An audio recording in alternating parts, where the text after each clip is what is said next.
Big events have big questions and big answers. Sumerian tablets are also one of the topics that fit this topic exactly. The narratives written in the Sumerian tablets, which we think it is perhaps impossible to officially believe, are so thought-provoking that they bring with them a serious amount of doubt. What did the researchers read on the Sumerian tablets? What did it say? If what is being told is a shock, how much should our belief rate be? Do you think it is better to stop even trying to understand without doing anything, knowing what is written on the Sumerian tablets? Or, no matter what Sumer writes on his tablets, if we think about it with our religious knowledge, would it be too imaginary to perceive the mentioned beings and stories as officials? Maybe it would be too difficult if we tried to perceive who these beings who have changed their names over thousands of years are, what they do, what their goals are. Do you think maybe we can start to see a ray of light to get out of the business? In other words, no one doubts the power of the owner of everything called the Great Creator. In other words, the angle we need to look at actually reveals the inner face of the incident completely. Yes, dear friends, what is written in the Sumerian tablets? Before we start telling one by one in the form of a story, let's examine the concept of anonymous people in this video. What they are, what they do in general, and if they are in continuation videos. We will start with their super tablets. Perhaps we are talking about one of the 18,000 worlds created by Allah. Unknown to us, about 445,000 years ago, astronauts from another planet came to Earth to search for gold. They landed in one of the seas of the world and went to the shore, an airy sense. They established a nest far away over time. This initial settlement turned into a full Earth mission, with a flight control center, a spaceport, mining operations, and even a decoy station established on Mars. Astronauts, who were few in terms of manpower, may have applied genetic engineering to create primitive workers. The deluge that wiped out the Earth with a huge disaster required a fresh start.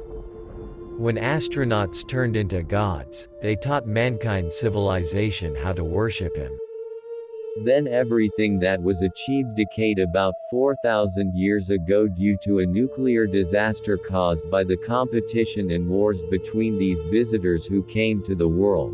What happened on Earth, especially the events that have happened since human history began, were extracted one by Zechariah Sitchin from the Bible, clay tablets, ancient decals and archaeological discoveries and put together in the author's series History of the World. But what happened before the events that took place in the world? What happened to these astronauts on their home planet Nibiru led to the creation of mankind to the need for space travel gold.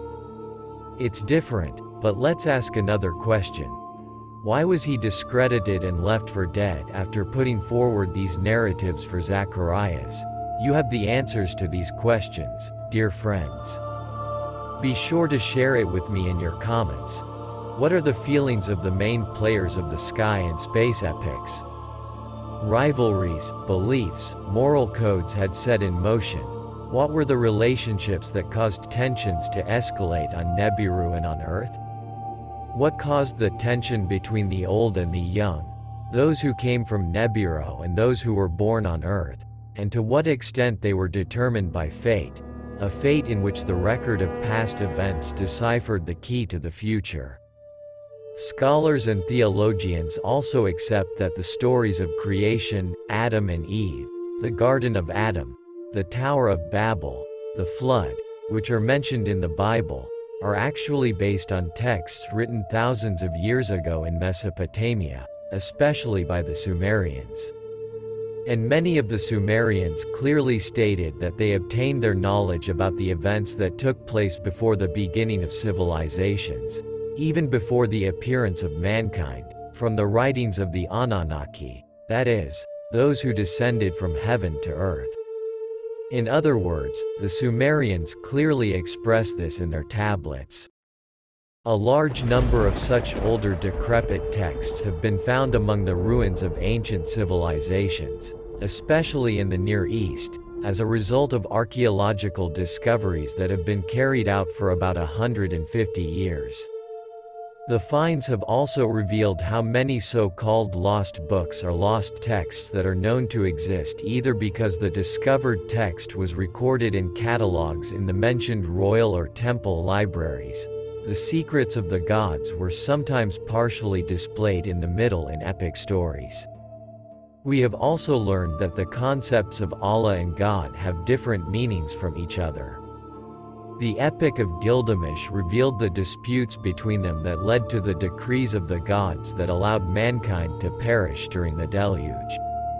In another text, it was remembered how the rebellion of the Anunnaki working in difficult conditions in the gold mines led to the creation of primitive workers, that is, earthlings.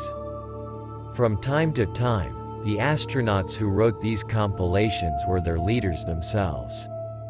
As in the text called the Poem of Era, which describes the work of one of the two gods whose crime led to the nuclear catastrophe to his enemy. Sometimes they have them dictated to a printer of their choice. Don't you think this also reveals a topic such as choosing a prophet, and sometimes God took over as a printer? Just like in the Thoth's Book of Secrets, which God hid in an underground room. If it weren't for the story about the Book of Secrets of the Thoth, recorded on a papyrus left from the reign of King Kes of Egypt, we would never have known about the existence of this book. If it were not for the Exodus from Egypt, which is contained in the Bible, and what is described in the books of the law again, perhaps we would never have known about the divine tablets and their contents. And they would all become part of that mysterious crowd of lost books, where even the knowledge that they existed did not come to light. In some cases it is no less painful to know that certain texts exist, but not to find anything about their contents. The Book of Wars and the Book of Life, which are specifically mentioned in the Bible, are among them. At least for the following two examples, we can explain the conclusion that these ancient books exist, which are older texts known to those who wrote the Bible. The 5th chapter of the book of Genesis begins with the phrase, "This is the book of Adam's Teledot." Although the term Teledot is usually translated as generations, it more accurately means date or Sesir record. The other is that in the 6th chapter of the book of Genesis, the events related to Noah and the flood begin to be described by saying that this Noah is full of toll. Indeed, some parts of a book known as the Book of Adam and Eve in Armenian Slavic, Syriac and Abyssinian languages have survived for thousands of years, and of course we are talking about books that are considered one of the supposedly fabricated books that are not included in the Bible, which is considered sacred. For example, there are fragments from the Book of Hano that they think are taken from the much older Book of Noah. An example often given regarding the number of lost books is the famous Alexandria Library in Egypt, founded by General Ptolemy after Alexander, who died 323 BC. We are talking about more than 500,000 volumes, that is, works such as clay, stone, papyrus, parchment. Greek Hebrew Bible. He said that there were books written on various materials. This great library where information was collected to study this knowledge was burned down during the war starting from 48 BC and ending with the Arab invasion in 642 BC. What remains of this knowledge treasure is only a Greek translation of the first 5 books of the Bible in Hebrew and small parts of some information that remained permanently in the library. And of course, the book that is seen as the most reliable source we have at the moment is the Noble Quran, which was born on average 1,500 years ago. We know that around 270 BC, the second king of Ptolemy gave an Egyptian priest, whom the Greeks called Manetho, the task of compiling the history of Egypt and prehistory. Manetho wrote as follows: "At first, only the gods ruled. Then began the demigods, and finally the pharaonic dynasties of 3100 Mercury BC. It was that the divine decadence began 10,000 years before the flood and lasted for thousands of years after, and in the period after the flood, there were clashes and wars between the gods. It was quite interesting that he wrote, "Dear friends, let's continue." Alexander's reign on the territory of Asia was in the hands of General Seleucus and his successors. And for the Greek scholars, the effort to record the events that happened in the past was continuing there as well. It was reported by one of the priests of the Babylonian god Marduk, who easily accessed the clay tablet libraries formed by the temple library in Haran, that the first commander, dressed as a fish, swam to shore from the sea about 432,000 years ago, when the gods came to earth from heaven.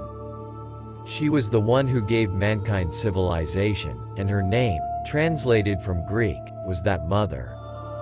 These two priests, who exactly match each other in many details, described these sky gods who came down to earth, a period when only gods reigned in the world, and that great disaster called the deluge, in large and small fragments preserved from these 3 volumes. The writings of the pre-Great Deluge specifically indicate the existence of stone tablets safely stored in that very ancient city called Sippur, one of the first cities founded by the ancient gods. Although, like other cities founded by the gods before the flood, it remained under the floodwaters and disappeared. A bed on the writings of the pre-flood period surfaces in the historical records of the Assyrian king. In the middle of the 19th century, when archaeologists found the ancient Assyrian capital Nineveh, which until then had been known only from the Old Testament, they discovered the remains of about 25,000 clay tablets covered with inscriptions in the ruins of the library in the palace. Assurbanipal, who is a very avid collector of ancient texts, boasts in the historical records that the god of printers has granted me the knowledge of science. I have been exposed the secrets of the article. He can even read detailed tablets written in the Sumerian language. I understand the mysterious words on the stone rontus left from the days before the deluge. It is now known that the Sumerian civilization developed and grew almost 1,000 years before the Pharaonic Age civilization in Egypt in the region known as present-day Iraq.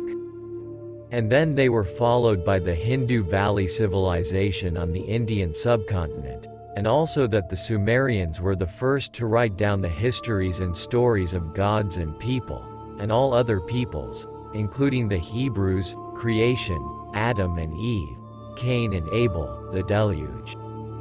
The Sumerian civilization, the Sumerian civilization, the Sumerian civilization, the Sumerian civilization, the Sumerian civilization, the Sumerian civilization, the Sumerian civilization, the Sumerian civilization, the Sumerian civilization, the Sumerian civilization, the Sumerian civilization, the Sumerian civilization, the Sumerian civilization, the Sumerian civilization, the Sumerian civilization, the Sumerian civilization, the Sumerian civilization, Dec.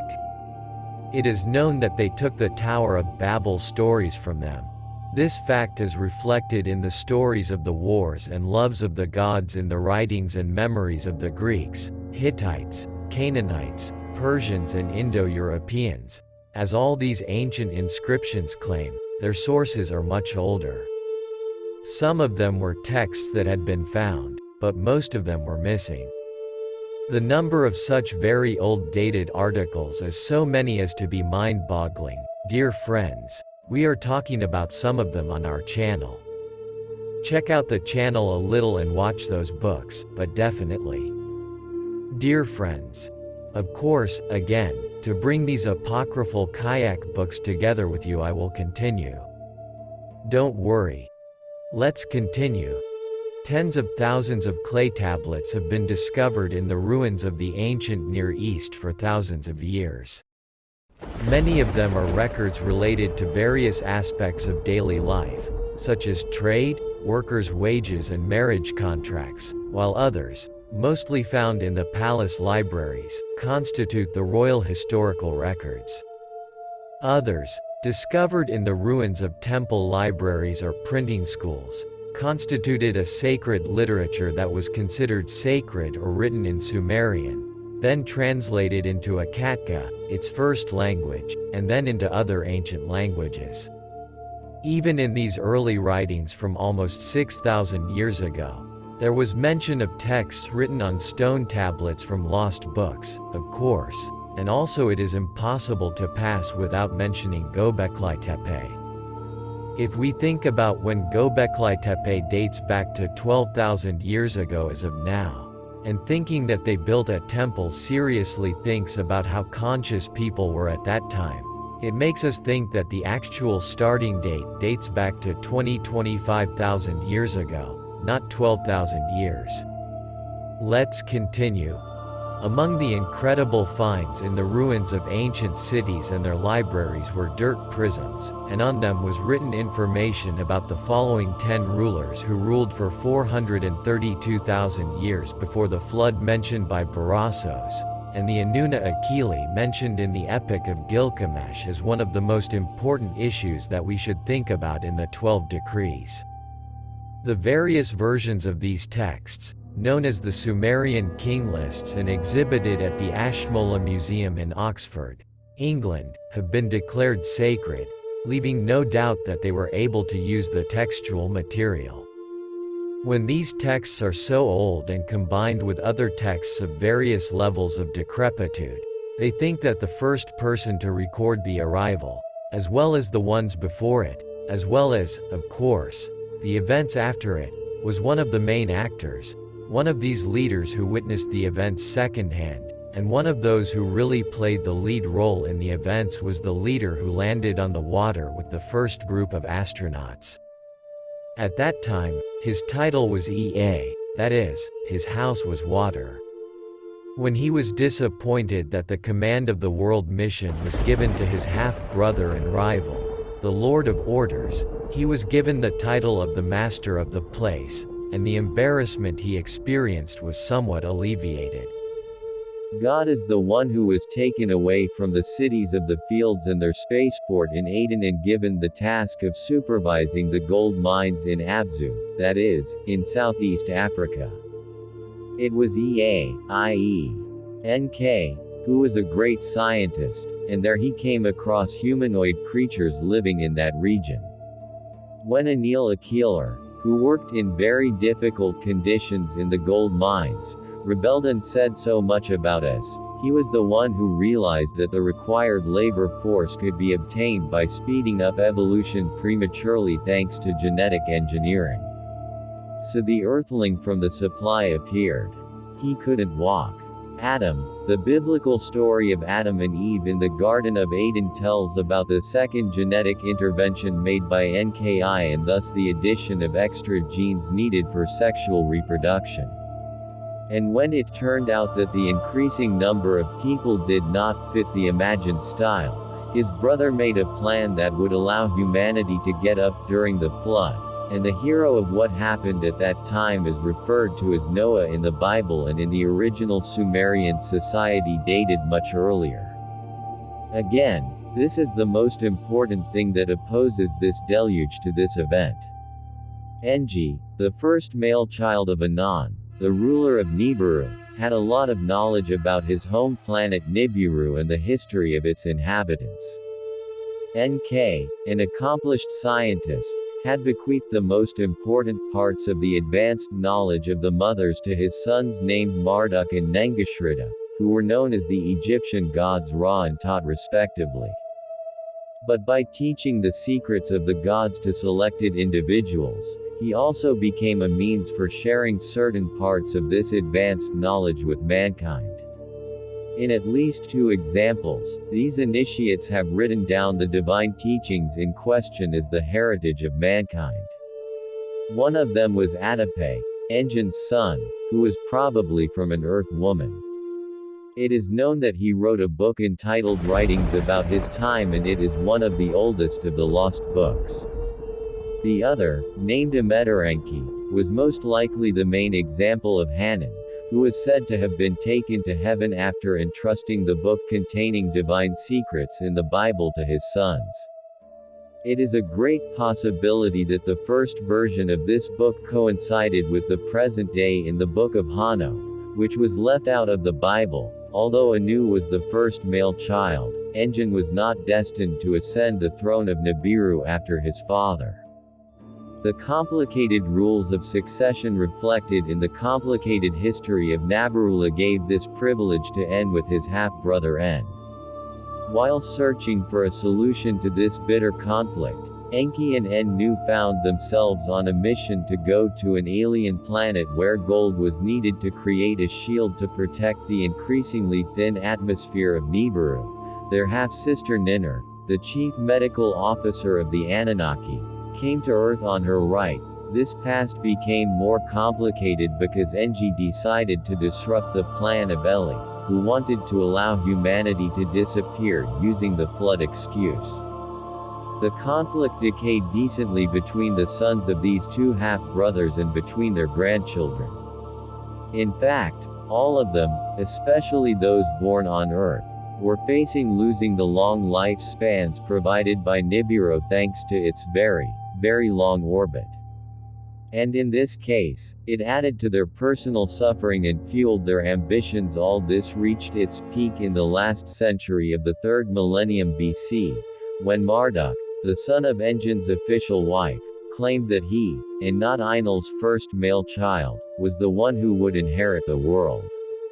A series of wars during this violent conflict eventually led to the use of nuclear weapons.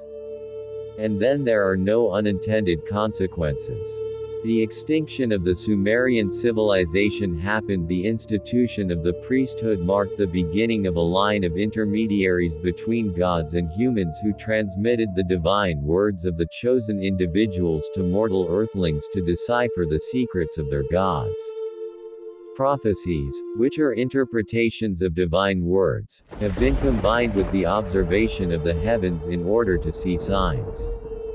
As human beings have become increasingly taking sides in divine conflicts, prophecy has become a major role player. In fact, the word Nebi, which began to be used to describe such words of the gods explaining what would happen in the future, was the title of Nabo, the first male son of Mardu, who tried to convince mankind on behalf of his exiled father that the reign of the signs in heaven had come. These developments had made it clear that a difference between fate and fate should be observed, and sometimes even what Anyo had known, which had never been questioned before, was now subjected to examination of the difference between fate, which was like Nam, planetary orbits whose routes were determined and unchangeable, and fate, which was Namtar, a December decidable, changeable fate. When they reviewed the events and remembered the order of their occurrence, and saw the obvious parallel between what happened on Nibiru and what happened on Earth, they began to think deeply about what actually happened as a result of good and bad decrees and free will. What actually happened as a result of good and bad decisions that may have been destined and inevitable. The second one was unpredictable. If the first one is going to be a repeat of what happened, the beginning could have been seen in advance, and if it was going to be the end. That most critical period, which came with the nuclear deconfliction, intensified the internal questioning among the Anunnaki leaders and strengthened the need to explain to the crowds of people who had suffered why things had turned out this way. Were they destined? Or was it the result of fate formed by the hand of Anarchy? Was there only someone who could be held problematic? It was Enki who alone opposed the use of prohibited weapons at the Anunnaki assemblies convened on the eve of the disaster. Therefore, it was very important for Ki to explain how the remaining suffering people actually became destroyers at this turning point in the saga of alien beings who actually have good intentions. Who could be more suitable than the youngest who came here first and witnessed everything, so that the future could be foreseen, to tell about the past, and the best way to tell everything would be a first-hand report given by Enki. It is certain that he recorded his own lived story, because a long text covering at least 12 tablets has been discovered in his library. And Enki transmits this. There was a lot of flooding when he got close to the earth. As I approached his green meadows, hillocks and bumps piled up at his command. I made my home in a pure place. I gave my house a proper name. This long text continues by dividing Engine's duties to his officers and describing how the world mission operation began. Many other texts that deal with various features of the role played by Enki in subsequent developments serve to complete Engine's story. These form the core of the Enki's own text, which contains a creation epic, a cosmogony that they call the Book of Creation of Information. There is a detailed description of the creation of Adam. The texts tell how men and women came to Eridu to receive a kind of data disks in which all the elements of civilization are encrypted, and of course they also contain texts about Enki's private life and personal problems, such as stories of relationships and unexpected consequences that her half-sister Ninhursagten attempted to obtain a son with both goddesses and human daughters. The text of Atrahasis sheds light on Anand's effort to prevent the deconfliction of competition by dividing the world between his sons. Almost all the minutes of the negotiations held in the Assembly of Gods about the fate of mankind before the deluge have been recorded in the texts of the Gilgamesh epic tablets. Until the original Mesopotamian version was found, only the story that was considered to be biblical.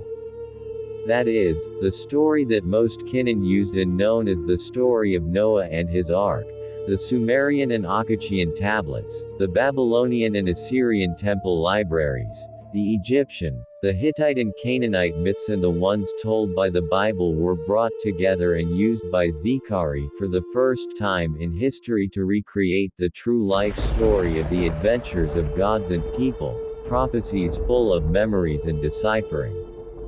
A text dictated by Enki to a printer selected by him. All the material presented is a book of testimony, the seal of which will be broken and opened when the time is right, brings to mind the instructions given to the prophet in the 7th century BC. Now go write what I said on a sign in front of them and turn it into a book so that it will be a permanent witness in the future.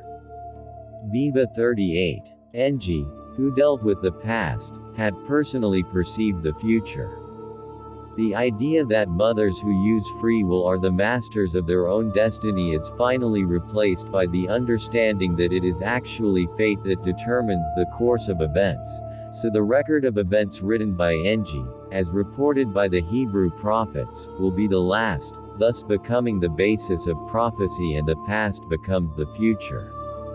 As you can see, dear friends, there is a lot of information that we should tell about the enlil. In fact, we should focus on and decipher the details together for hours. Continue to make such videos from time to time, we will, don't worry. After this video, I suggest that you continue with our video called Enki's Book of Records. I will add it immediately at the end of the video and in the description section, don't worry. And then I will share with you what is written on the Sumerian tablets, one tablet in each video to transfer to you. We will continue to open the mystery window.